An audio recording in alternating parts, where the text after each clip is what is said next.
يا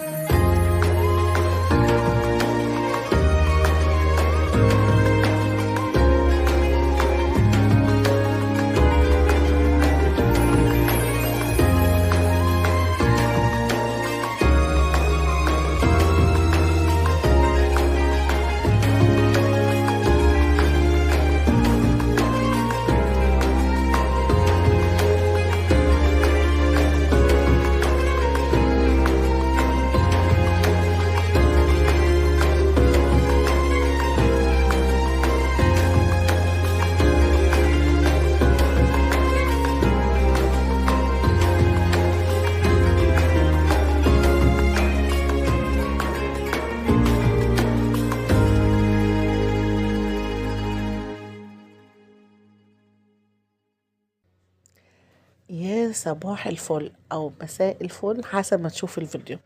ازيكم يا حبايبي؟ عاملين ايه؟ اخباركم ايه؟ كل سنة وانتم طيبين، رمضان كريم عليكم وعلينا جميعا، يعود علينا يا رب الايام بخير يا رب. النهارده بقى قلت احضر معاكم كده إيه فطارنا، واوريكم اليوم بتاعي ماشي ازاي، و... واشوريكم عملنا الفطار مع بعض هنا كنت جايبة سمك بلطي او شبار للقلي. وقلت انضفه كده معاكم. انا نضفته وقلت اغسله كده مع حضراتكم. نغسله كده جامد جدا وننجوه، اللي هو بنشيل القش بتاعه يعني، وبنشققه علشان اما نيجي نتبله التتبيله تدخل في اللحم من جوه.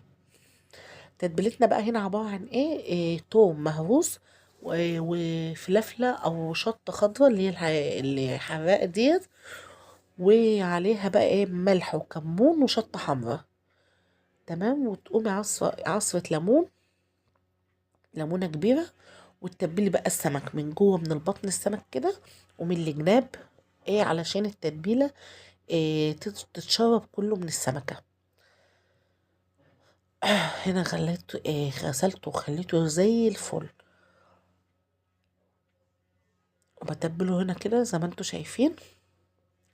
تتبيلة كده بحطها من جوه ومن الجناب والحتة اللي انا شقاها فيها، علشان يبقى كله كده محدق كده وحلو.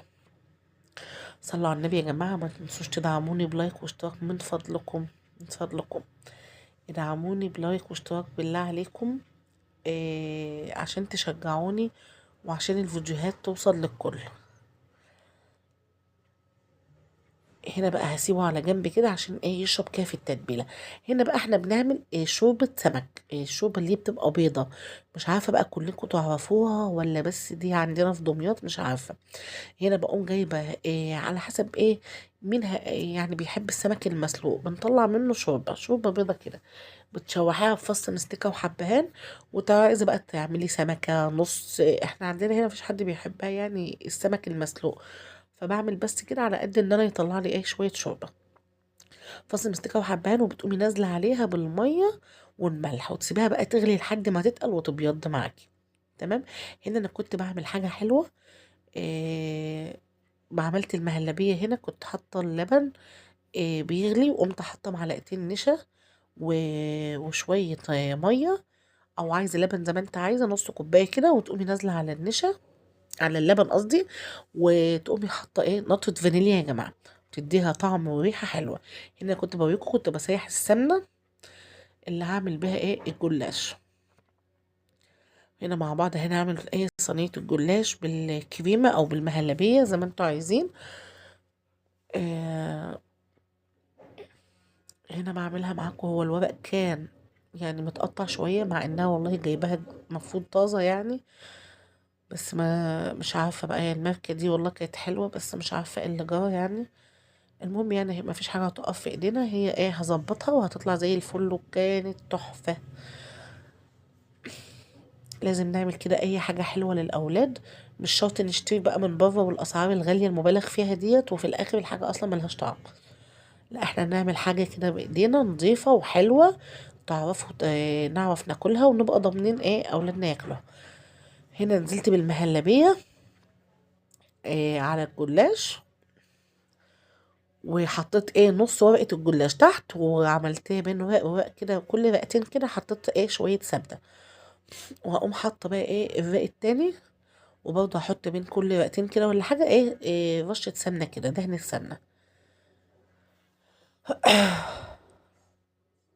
انا بقول لكم شوفي الورق كان عامل ازاي، بس والله كانت طالعة مورقة مورقة وزي العسل.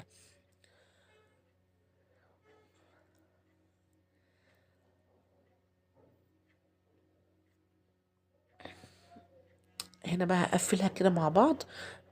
انا قفلتها بس الجزء ده ما اتصورش معاكم، معلش.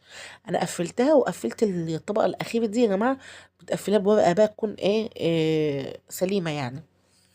وبقى اقطعها معاكم كده، اقطعها بقى زي ما انت عايزه، عايزاها مربعات، عايزاها مثلثات، حسب انت عايزه تقطعها قطعها بالطريقه اللي انت تحبيها. هنا انا هقطعها معاكم كده مربعات، وهدخلها الفرن. وكنت بقى انا بحمر السمك على البوتاجاز، يعني انتوا عارفين ان الوقت بيبقى ضيق جدا. ف فيعني الواحد بيخلص بسرعة بسرعة بسرعة يا جماعة والله، وبصور وبعمل الحاجة الحلوة، فيعني اليوم بيبقى ضيق جدا، بالذات الساعتين اللي قبل الفطار دول. هنا دخلتها الفرن بوريها لكم اهي طلع بعد ما طلعت من الفرن. ما تفكروش ان هي محروقة، لا ده والله طالعة تحفة تحفة تحفة. بس هي من الإضاءة، بس هي طالعة دهبي ومقرمشة وخطيرة. أنا كنت بسقيها بالشربات، الشربات كوبايتين سكر وكوباية مية، أو كوباية ربع لو انت عايزاه خفيف شوية، تمام. وده الشكل النهائي للأكل، والشوربة البيضة هي اللي بوريها لكم. جابتكم معايا وتشوفوا حلاوة الأكل، وكان يوم زي العسل. كل سنة وانتم طيبين، ما تنسوش تدعموني بلايك واشتراك من فضلكم، واستنوني إن شاء الله في فيديو جديد. مع السلامة، باي باي.